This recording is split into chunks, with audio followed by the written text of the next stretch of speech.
Hello students, आप लोगों के लिए कुछ एमसीक्यू के क्वेश्चंस जो पाइथन से रिलेटेड है। आप इसको बहुत ही जल्दी और एक शॉर्टकट और इजी वे में एक्सप्लेन करने जा रहा हूँ, जो कि अपकमिंग क्लास 12 बोर्ड के लिए और सीयूटी एग्ज़ाम के लिए काफ़ी ही इम्पोर्टेंट होने वाला है। और जो बच्चे पाइथन सीख रहे हैं उसके लिए भी ये काफ़ी इंपॉर्टेंट होने वाला है। तो पहला क्वेश्चन है, which of the following is the correct output. इसका करेक्ट आउटपुट क्या है? ये एक एक्सप्रेशन आपको दिख रहा होगा यहाँ पर, 5+3, ये एक्सपोनेंट ऑपरेटर है। ये इसको हम एक्सपोनेंशियल ऑपरेटर कहते हैं। तो यहाँ पर इसको जब हम इसको सॉल्व करते हैं तो ये होता है 5+3 raise to the power 2 divided by 2, यानी कहने का मतलब 5+9/2। तो जब हम इसको सॉल्व करते हैं ना तो ये होता है एक्चुअली सॉल्व करके 5+4.5, यानी ये इसका जो रिजल्ट होगा 9.5, यानी इसका ऑप्शन सी करेक्ट है। यहाँ पर ये पावर जो है एक्सपोनेंट का ऑपरेटर है, इसको थोड़ा सा हमें ध्यान रखना है। और ये जो है ये डिवीजन ऑपरेटर है। अब नेक्स्ट क्वेश्चन बिना देर किए हुए, क्वेश्चन नंबर 2 कहते हैं what will be the output of the following Python statement. इसका आउटपुट क्या होगा? यहाँ पर एक टपल है, टपल के अंदर 10, 20 और ये एक लिस्ट है। ये जो आपको दिख रहा है ना, this one is called as list and it is nested within a tuple. ये टपल के अंदर नेस्टेड है।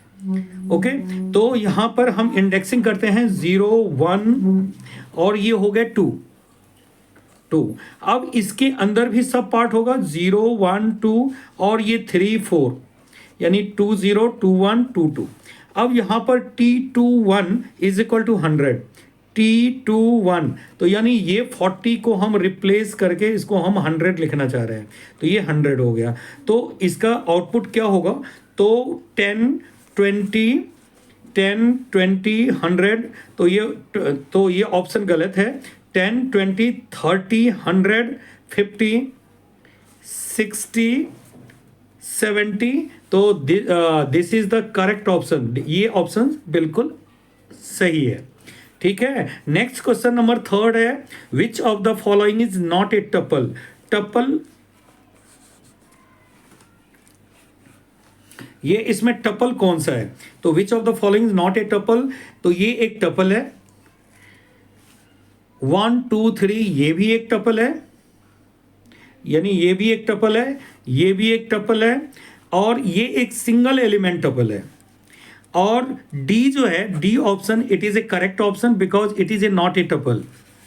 डी ऑप्शन जो है ये एक करेक्ट ऑप्शन है, ये एक टपल नहीं है।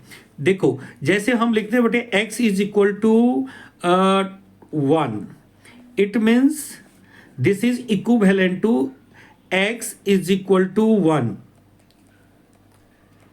तो ये क्या होता है? ये एक टपल नहीं होता है। It is assigning, we have assigned a single element as a string 1, so ये दिस इज इक्विवेलेंट। तो ये सिंगल एलिमेंट टपल है। ये it is a tuple containing 3 elements, it is a tuple containing 3 elements.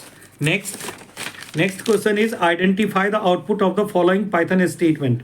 यहाँ पर जो है एक नेस्टेड लिस्ट है, list with in another list. Suppose इसमें 2 एलिमेंट है, एक 0 है, एक 1 है। अब इसके अंदर जो इसके जो कुछ एलिमेंट्स हैं, अब देखो ये हो गए 0, 1, 2 और ये हो गए 0, 1, 2। अब x 1 2, तो x 1 है और 2 है, तो ये इस एलिमेंट को रेफर कर रहा है। तो ये जो 2 है ना, तो ये नहीं इस एलिमेंट को रेफर कर रहा है। तो यहाँ पर x 1 2 ये it is referring to element 15.0। So the output is D. It is a correct output. So next question is identify the valid declaration of L. What is the valid declaration of L? It means L is equal to 1, 13. Hi, this it is a list containing 4 elements. So it is a declaration of list. It is enclosed with a square bracket. यहाँ पर एक square bracket है, इसीलिए obviously ये option A, it is a correct output. Thank you for visiting our channel and observing for my MCQ questions. Thank you.